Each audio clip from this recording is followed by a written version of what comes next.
reason why the Nazirite vow is so important, so vital for the nation as a whole.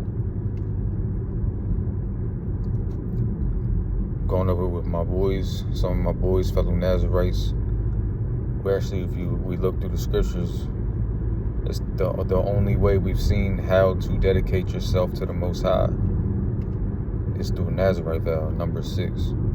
I haven't seen that wording used anywhere else describing dedicating yourself to the Most High. It's a deeper form of separation. Actually, in that verse in number 6 too, in the KJV, if you look in the Blue Letter Bible or in the Hebrew, if you read it, there's 3 different words. In English, it says separate 2 different times, and then there's Nazirite.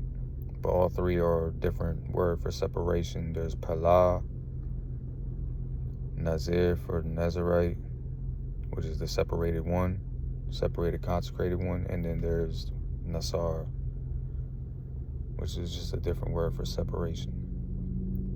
So it uses 3 different words that can mean separate. First one, Palah, which is also used in Psalm 119:18 when speaking of the secret things of the Torah. So that word can mean wondrous things, hard to do, hard to accomplish type stuff. It's also used a lot of times. It's used in the verses. It's describing something the Most High does or can do.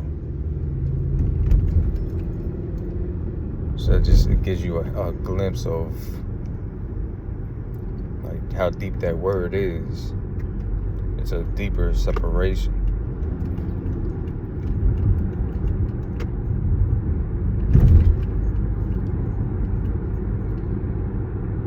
And then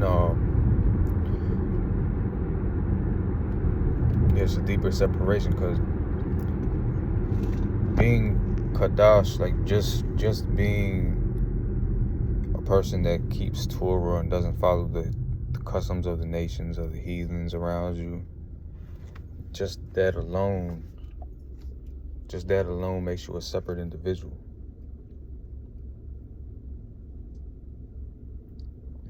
But then it's basically like the elites.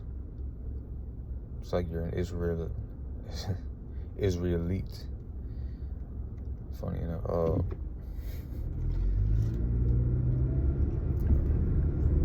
Because you take on the whole Torah now. You take on the whole Torah. It's the only way to dedicate yourself to the Most High. So you're putting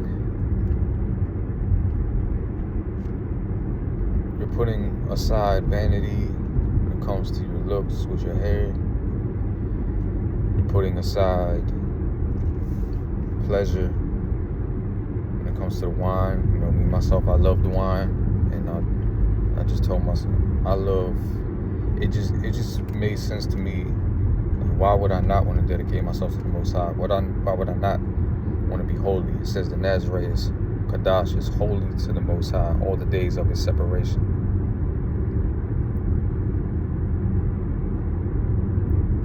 Why would I not want to be that? It just makes sense to me. Why would I not want to be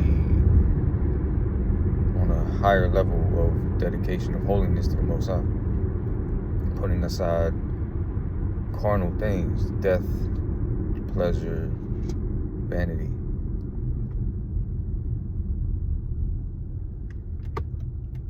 It's a no-brainer to me. But that word Palah, that one being there, describing the separation of a Nazarite, it's like just shows you there's just levels to this move. Like how I see it, everybody should be a Nazirite. Everybody should want to be a Nazirite. Like, do you really love wine that much? Or alcohol that much grapes that much that you can't let it go? to be separated, consecrated to the Most High. I don't get that.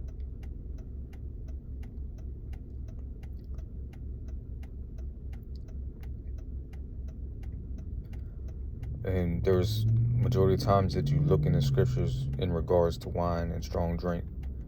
It's majority of times it's a negative aspect. The Ephraimites were drunkards, and they stumbled at the Torah. They stumbled at it. A priest was not to even. They caused a lot of downfall, destruction. It has its benefits, yes. It says give it to the one who's ailing, basically one who's dying. The person's already dead, basically. Give them a little sip, whatever, so they feel good before they die. I guess it's cool.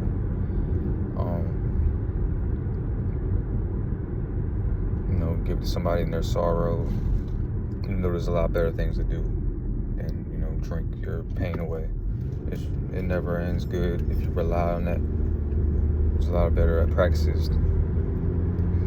But the priest wasn't even to. Here's the thing. It says that Nazarite has the crown of his Elohim on his head. The Nazir. It's the same crown. It's not a physical crown. Though you could look at the locks, I guess, as a representation of that crown, the physical representation of the Nazir. You can look at the locks as the crown, I guess. But the Nazir is really it went on.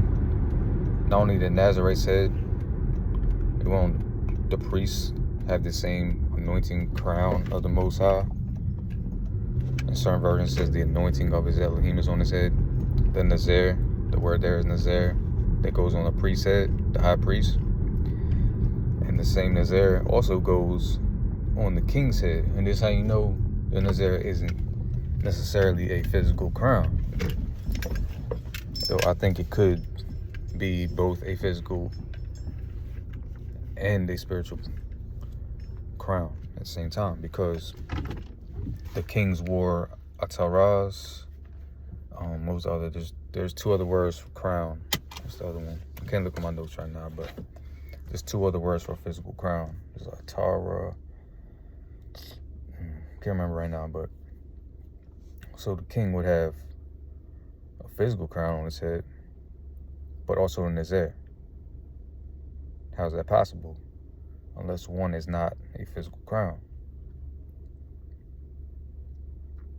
So the crown goes on the king's head, the Nazir goes on the king's, the priest's head, and a Nazirite. Out of all those three, we all know kings can only come through Judah, specifically through David, outside of anybody that's from Jeconiah, according to Jeremiah 22:28-30. Which kills JC because his lineage goes through Jeconiah. I digress from that. So you can't choose if you can be a king. You can't choose your bloodline, your tribe. So you can't get the Nazir that way. You can't choose if you're from Levi. You can't choose to be a priest. You have to be from Levi, Aaron, and Zadok. So you can't get the Nazir through choice if you're not bloodline Judah from David, Judite, Yehudi, or Levi. The only way you can choose to wear the Nazir is through a Nazirite vow. So in a way, you can be low-key, like you say, you'll be a king, a nation of kings and priests, of prophets and stuff. The same way, you can not be the literal king, but you can be a king in your own way. You can't be the literal priest, but you can be a priest in your own temple. Rocking in the Nazir, keeping the Torah, having no idols in your mind. So it's important that we have Nazirites. It's important that we have one that shows discipline. It shows discipline, not given over to pleasures, vanity.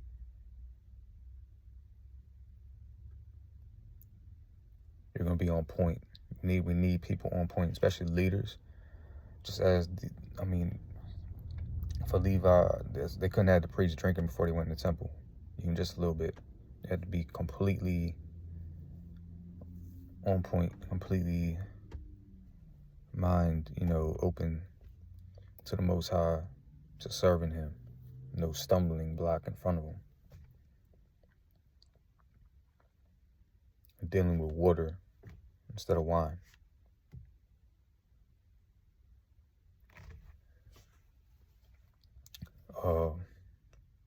Solomon was told it is not for kings to drink wine.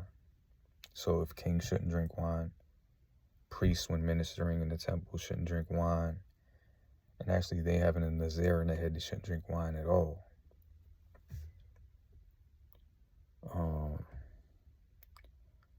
So yeah, it's like the Nazirite is a combination of both of those things, like a king and a priest.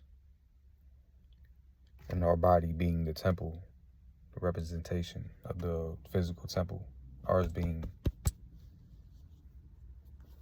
our meeting place for the Most High, our body being the temple, we should treat it as such. Being kings of our own castle, priests of our own temple, we shouldn't indulge in these things. We should all be Nazirites, really. All be on point. We're very important figures in the community. Especially being such a small number. There's a very small number of Nazirites. So we need the ones that's disciplined, got their heads right, are dedicated to the Most High, made a choice to dedicate themselves to the Most High.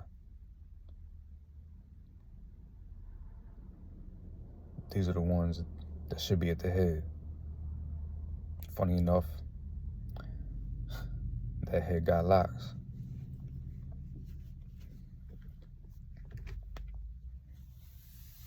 So how's the body? If Israel's one body, you're going to tell me the head of that body of the Most High doesn't have a representation of being dedicated to Him? Tell me the head isn't a Nazir? Yeah, you tripping. You think the head guy is bald.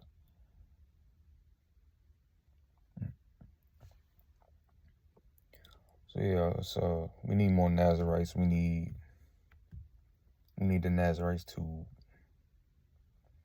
gather up. Because we're the ones with who better than the ones that decided to dedicate themselves to the Most High to get things moving, to being the example.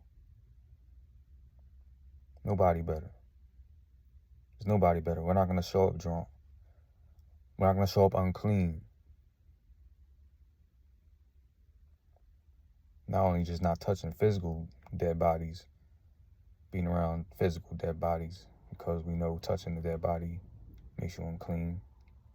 And as priests, as kings, we shouldn't be unclean.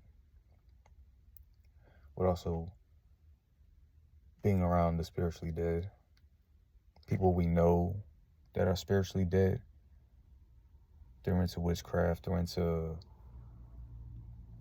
blatantly disrespecting the Most High, not keeping His Torah, especially if they know the Most High, and in their mind they are an Israelite, quote unquote. And they choose death, they choose not to follow the Torah, not to keep it, and they're spiritually dead. Shouldn't be around them either. So we're not going to bring none of that stuff.